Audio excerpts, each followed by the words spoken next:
muita gente que vai viajar nessa época de final de ano acaba pegando voos que são muito longos, né? Passam muitas horas sentado no avião ou mesmo nos ônibus. Às vezes, uma viagem daqui até algum lugar do Nordeste ou Norte do país pode levar mais de 4, 5 dias, tal. E muitas dessas pessoas reclamam de problemas de circulação e também sobre o risco de trombose nessas viagens longas. E a gente tem aqui com a gente o Dr. Caio Focácio, que é cirurgião vascular e vai falar um pouquinho sobre esse risco de trombose. Boa tarde, doutor Caio, como vai? Boa tarde, como vai? Tudo bem? Estela e Rafael, prazer estar aqui com vocês. E vamos embora, vamos discutir esse assunto aí. Esses casos são realmente comuns, né, nessas viagens de longa duração, doutor? Para falar a verdade para você, 1 em cada 5.000 viajantes acabam cursando com esse tipo de doença, né? E a gente sabe que esse risco aumenta para viagens acima de 3 horas e meia.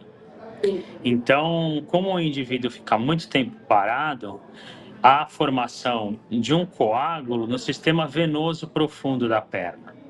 Porque o sangue é irrigado, as pernas são irrigadas pelas artérias, irriga tudo que tem que irrigar e volta pela veia. Tem um sistema venoso superficial e profundo. Quando se forma um coágulo dentro do sistema venoso, é o que a gente chama de trombose venosa. Quando acontece no viajante, é a doença do viajante, antigamente conhecida como síndrome da classe econômica. Então, nada mais, nada menos do que a formação de um coágulo dentro do sistema venoso da perna, porque o indivíduo está há muito tempo parado na mesma posição.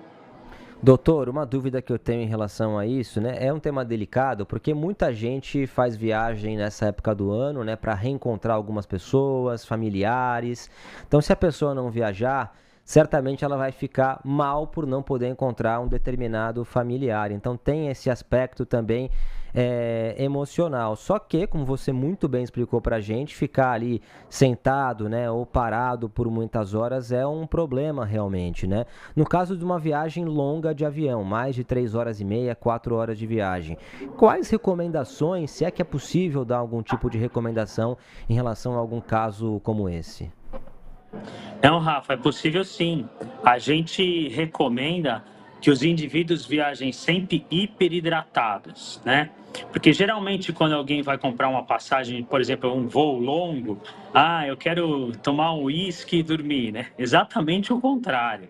Então a gente recomenda que viajem hiperidratado, se puder com uma meia de compressão elástica, porque isso ativa o retorno venoso, né? Melhora a fração de ejeção da panturrilha, que a gente chama.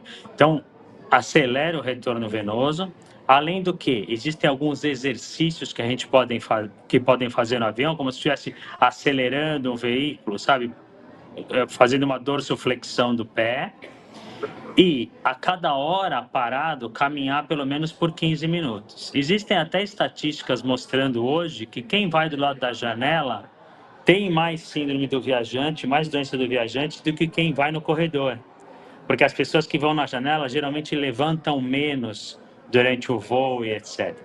Então, tem essas dicas, né? São dicas ótimas. Viajar hiperidratado, usar meia de compressão elástica e estar sempre em movimentação. Isso diminui excessivamente o índice de acontecimento. Doutor, o senhor falou sobre tomar um uísque e dormir, né? Eu costumo ficar enjoada em viagens, tanto viagens de carro, de ônibus e de avião. Então, eu costumo tomar um remedinho ali para evitar esses enjoos e, normalmente, esse remedinho dá sono.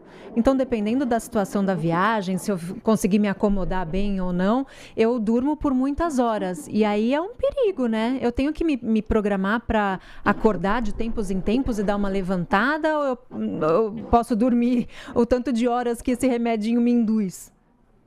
Então, Estela, se você estiver muito encolhidinha, eu acho melhor que você levante. Mas, se você estiver, por exemplo, usando uma meia elástica e estiver viajando hiperidratado, sem problema. Geralmente, quando você está dormindo, tudo bem. Agora, acordou, levanta, entendeu? Então, a gente tem vários fatores, né, que nos ajudam, além da movimentação, tem a hiperidratação e a meia elástica. Então, isso também ajuda muito, a não ser em casos que as pessoas já tenham fatores predisponentes maiores, né? Como já ter tido uma trombose prévia, ou presença de muitas varizes, ou tabagistas, obesos, uso de anticoncepcional oral. Tem alguns outros fatores, presença de neoplasia, né? Pessoas que têm câncer. Tem outros fatores que também podem influenciar na formação de um trombo na perna. Então, o que a gente tem que diminuir é a quantidade de fatores a que a gente está exposto. Entendeu? Então, você não precisa te acordar, mas você, se estiver usando uma meia, estiver hiperidratado e não tiver nenhum dos fatores predisponentes que eu te falei, tranquilo também. Você não precisa viajar acordada, não. Boa. Doutor, muito interessante e esclarecedor também. Em relação, você passou aí algumas informações sobre aquelas pessoas que têm mais chances, são mais propensas, né, a passar por alguma situação envolvendo trombose.